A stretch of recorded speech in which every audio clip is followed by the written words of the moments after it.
Mercy Otis Warren, a woman of the Revolution. All right, guys. Good morning, Wareham. CLA time. And Mercy Otis Warren, believe it or not, lived right in Sandwich. Her house is there. You can go visit. She lives right on Cape Cod, just right over the bridge.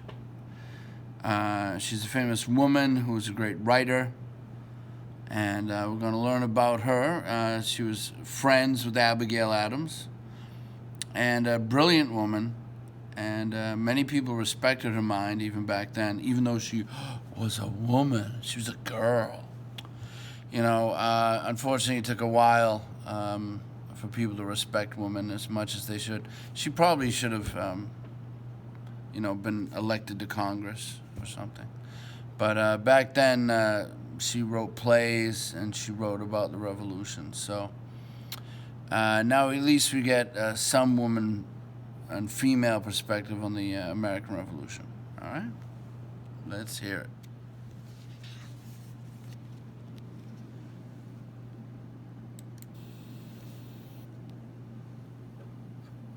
Mercy Otis Warren, A Woman of the Revolution, by Eric Oatman, illustrated by Leslie Bowman. Strategy focus. As you read this story, evaluate the way the author describes Mercy Otis Warren's values. Do her values seem clear to you? Mercy Otis Warren and Her Times.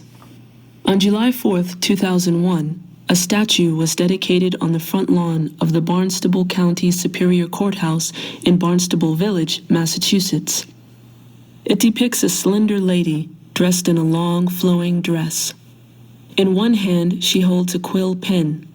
The other hand clasps a pamphlet. One foot stands poised on the step of a staircase. The quill pen and pamphlet tell us that the woman was a writer. The step she stands upon symbolizes that she was one of the first Americans to step up for women's rights. Who was this woman? She was Mercy Otis Warren. Mercy Otis Warren was a fervent patriot at the time of the American Revolution. She was also a powerful woman when she had a pen in her hand. Brilliant and idealistic, she knew how to express herself, never hesitating to write about her favorite subject, America's independence. She was well educated at a time when women usually had little formal education, and she was outspoken at a time when women were supposed to keep their thoughts to themselves. In those years, Americans needed tough and honest discussion of the challenges they faced. Mercy Otis Warren saw firsthand the rise of the independence movement. She and her brother James even helped get the movement started and knew many leaders of the patriot cause. She watched the Americans achieve victory in the Revolution, then witnessed the formation of the United States under a new Constitution. She watched closely as all this history unfolded, and as she watched, she wrote about it. She was one of the few women in the nation to take an active role in the debates over the important public issues of the day. Like many others who worked to shape the young nation, Mercy Otis Warren knew in her heart that the founding of the United States marked the beginning of an exciting new era. Her early life. Mercy Otis was born on September 25, 1728, in the town of Barnstable, Massachusetts. Barnstable is on Cape Cod, not far from Plymouth, where, upon reaching America, the Mayflower first anchored. The colony of Massachusetts was barely 100 years old, scarcely older than its oldest citizens. But in those 100 years, the colony had grown by leaps and bounds. As she grew up, Mercy Otis heard stories of the colony's almost miraculous growth. Some of Mercy's ancestors had come to North America on the Mayflower in 1620. They carved out farms from the heavy forests along the Atlantic coast and began to build their communities. It was a hard life, but they believed their hardship was a small price to pay for the freedom to live and worship as they chose.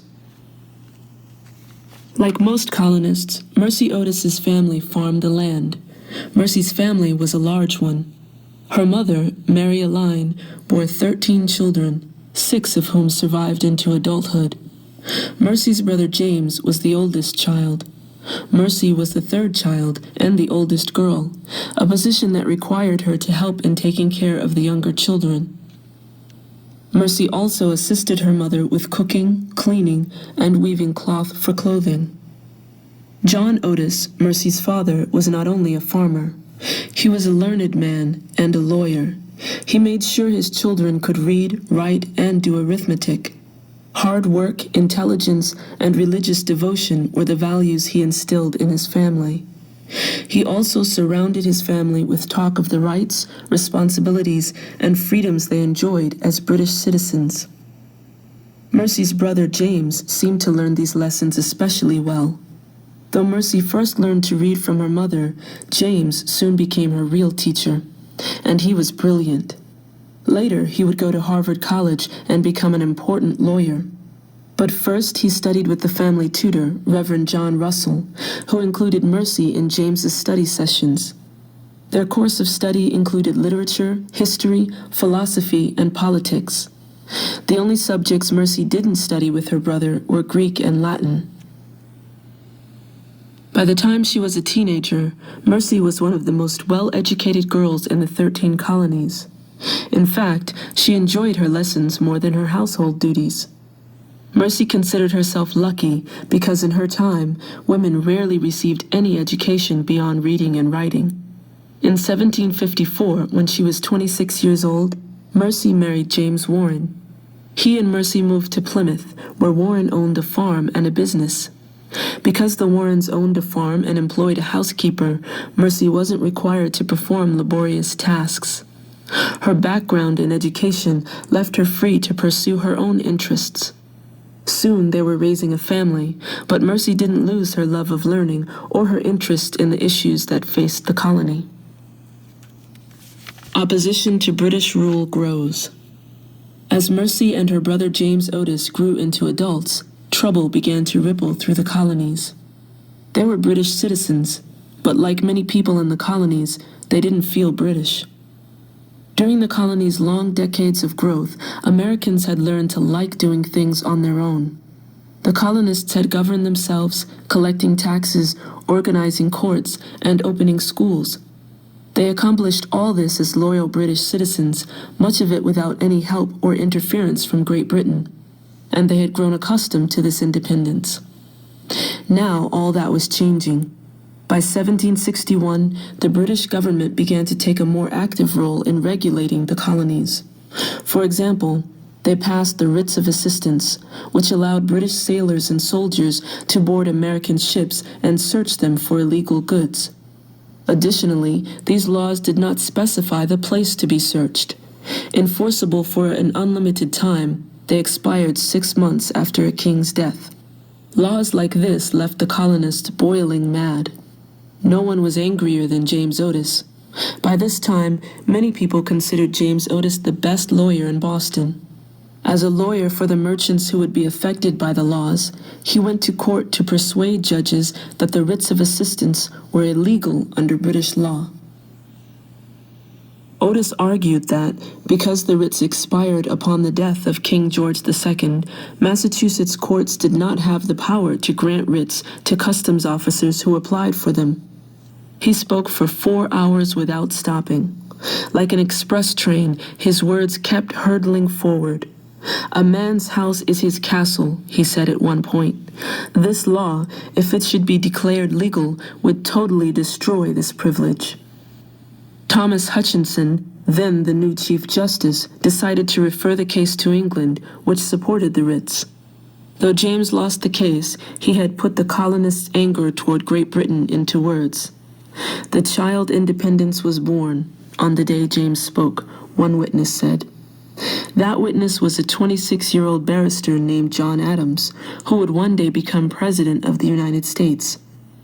That child, independence, would quickly grow. Unfortunately, in 1769, James Otis's notoriety among British loyalists led to an attack by customs officials, an attack that left him severely injured, both physically and mentally. Mercy Otis Warren opposes the British. Like Mercy's brother, James Warren was a Harvard graduate who was interested in political matters. He shared Mercy's anti-British views and even encouraged her to write about them. When Mercy showed him her poems, James Warren submitted them to John Adams with the hope that Adams would find a place to publish them. But in those days, only men could speak out and publish their political views. Back then, most people believed that women should keep their beliefs to themselves. Mercy didn't exactly break that rule, but she did stretch it a long way.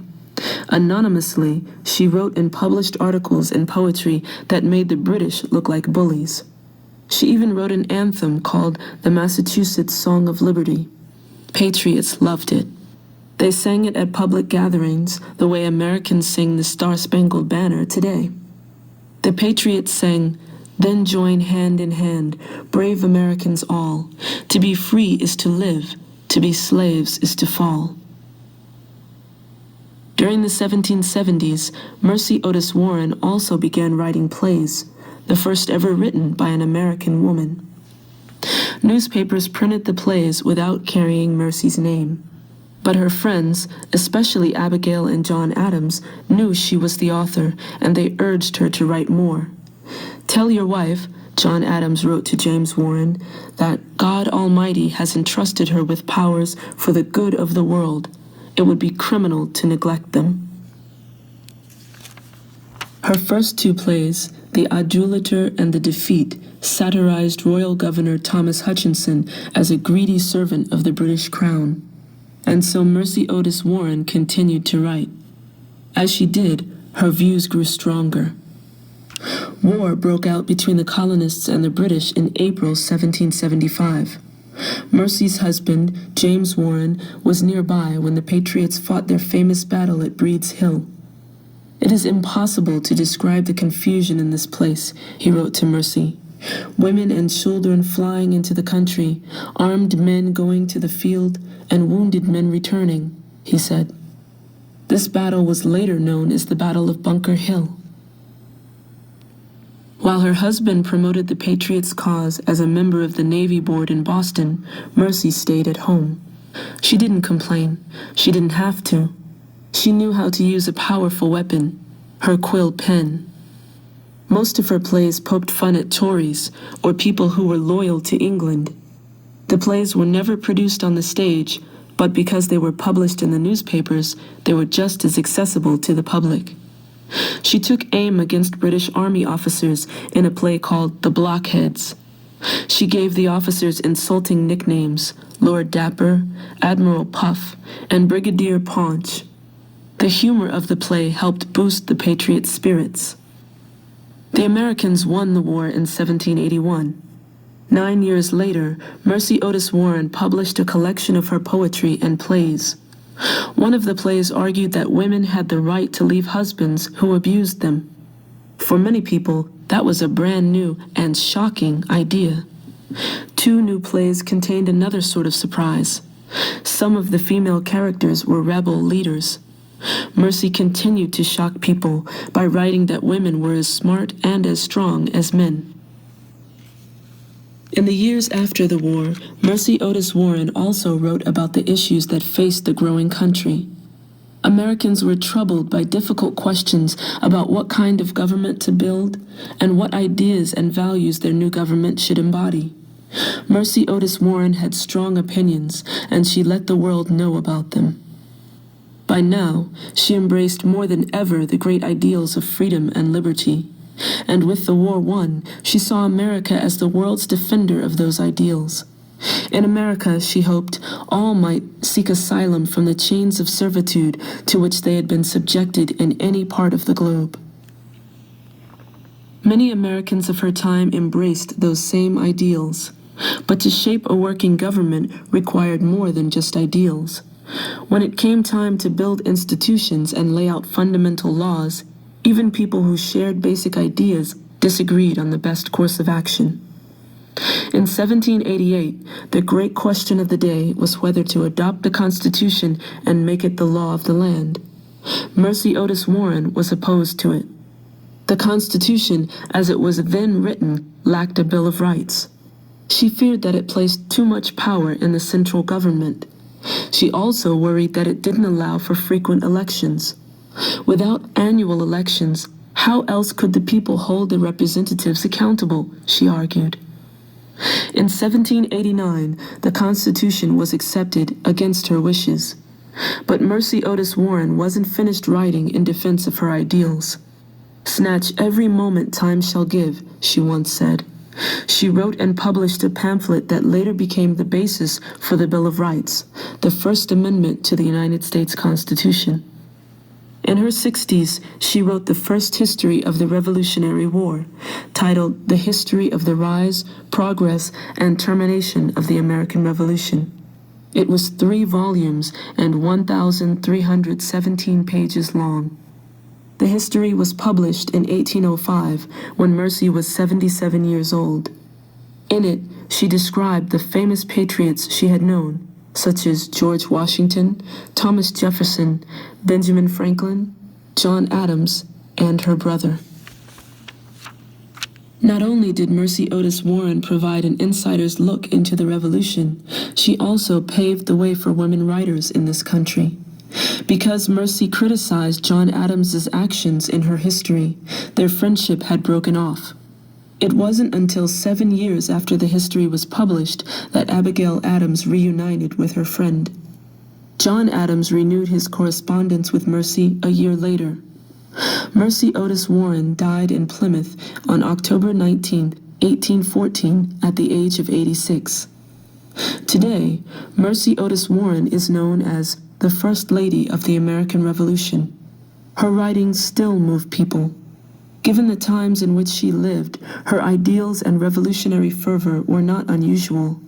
But the letters, plays, and books she produced made her one of the most influential patriots, male or female, of her day. All right, so that's pretty cool. Not only was she from Cape Cod, might be just over the border into Barnstable, or maybe that's now Sandwich. I'm not sure. I know it's right on 6A, where her house is. She lived in Plymouth. I mean, that borders Wareham. So this is a local female hero, and that's really cool. All right, so you'll just do a vocabulary sheet on this one. All right. Bye.